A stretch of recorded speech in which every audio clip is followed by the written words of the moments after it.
किसान भाइयों, आज हम बात करने वाले हैं खेती में कपूर के इस्तेमाल के बारे में। वैसे कपूर का इस्तेमाल घरों में पूजा आदि के लिए किया जाता है। खास तौर पे यदि किसी ईश्वर की आरती करनी है तो हम कपूर का इस्तेमाल करते हैं, और वहीं हम कपूर का इस्तेमाल अपनी खेती में भी करके बहुत अच्छा लाभ ले सकते हैं। कपूर एंटी फंगल होता है, यानी कि फंगस और कुछ हद तक बैक्टीरिया को रोकने में सक्षम है, और कुछ हद तक यह कीटनाशक का भी एक कार्य करता है। मान लीजिए आपकी फसल में मिलीबग कीट का अटैक हो गया है, तो मिलीबग आप देखते हैं कि किसी भी कीटनाशक से अच्छी तरह से कंट्रोल नहीं होता है। तो इस पर यदि आप कपूर का इस्तेमाल कर देते हैं मिलीबग के ऊपर, तो कपूर के वजह से यह कीट कंट्रोल हो जाती है, वो आपकी फसल को छोड़ करके भाग जाती है, क्योंकि कपूर की गंध मिलीबग को पसंद नहीं आती है। और कपूर में तीक्ष्ण गंध होती है, यही कारण है कि यह बहुत अच्छा हमारी फसल में कार्य करता है। और ख़ास तौर पे इसका इस्तेमाल हम अपनी सब्जी वर्गी फसल में कर सकते हैं। जैसे मान लीजिए हम नेनुआ की खेती करते हैं, करेला की खेती करते हैं, बीन्स की खेती करते हैं, टमाटर की खेती करते हैं, बैगन की खेती करते हैं, तो इन फसलों में फंगस और रस चूसक कीट ज़्यादा आते हैं, तो इनको कंट्रोल करने के लिए हम कपूर का इस्तेमाल कर सकते हैं। अब बात आती है कि इसका इस्तेमाल करना कैसे है और किस तरह के कपूर को हम लें। तो हमें लेना है शुद्ध कपूर। आप दुकान पे जाइएगा तो कहिएगा हमको शुद्ध कपूर दो।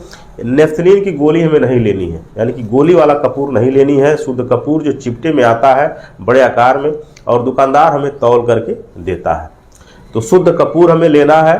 और हमें क्या करना है कि 1 ग्राम पर लीटर पानी के हिसाब से हमें कपूर लेना है। यानी कि यदि 15 लीटर टंकी में हमें कपूर का इस्तेमाल करना है तो हमें लेना है 15 ग्राम। यदि 200 लीटर पानी में कपूर को घोरना है तो हमें लेना है 200 ग्राम कपूर।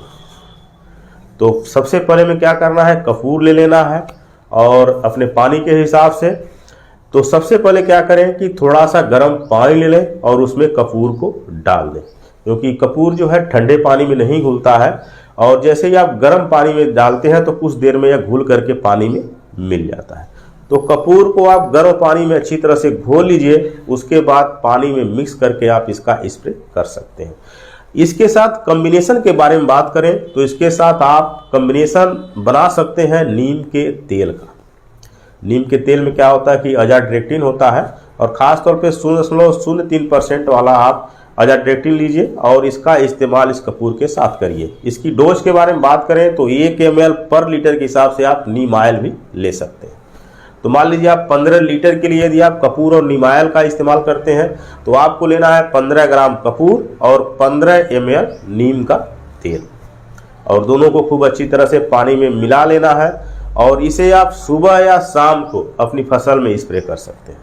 दोपहर में यानी कि धूप में इसका स्प्रे नहीं करना है, बारिश होते समय इसका स्प्रे नहीं करना है, यदि धुंध है तो उस समय भी हमें स्प्रे नहीं करना है।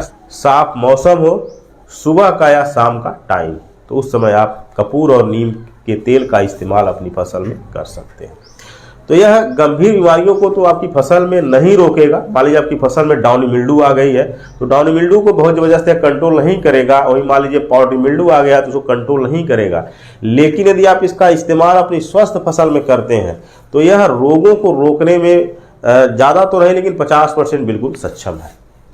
तो यदि आपकी फसल में बहुत ज़्यादा रोग आ गया है तो उस रोग के लिए आप इसका इस्तेमाल ना करें, बल्कि यदि आपकी फसल स्वस्थ है, आपको लगता है कि हमारी फसल में फंगस का अटैक हो सकता है, रस चूसक कीटों का अटैक हो सकता है, तो स्वस्थ फसल में आप कपूर के साथ नीम ऑयल मिला करके स्प्रे कर देते हैं तो आपकी फसल पूरी तरह से सुरक्षित हो जाती है। और इस कॉम्बिनेशन को आप 12 से 13 दिन के अंतराल पे आप दोबारा इस्तेमाल कर सकते हैं। तो एक प्राकृतिक चीज़ है और इसके इस्तेमाल से रिजल्ट अच्छा मिलता है।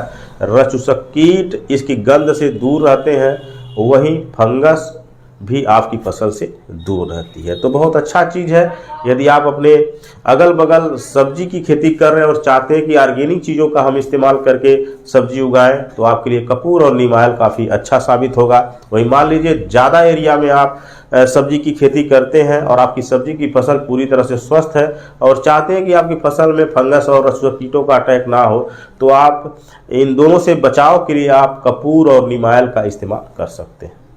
तो बहुत अच्छा रिजल्ट है इसका, और एक प्राकृतिक चीज़ है और इसका स्वास्थ्य पर भी कोई बुरा असर नहीं पड़ता है। तो किसान भाइयों, जानकारी कैसी लगी कमेंट में ज़रूर बताएं। अगले वीडियो में एक नई जानकारी लेकर फिर मिलेंगे। तब तक के लिए धन्यवाद।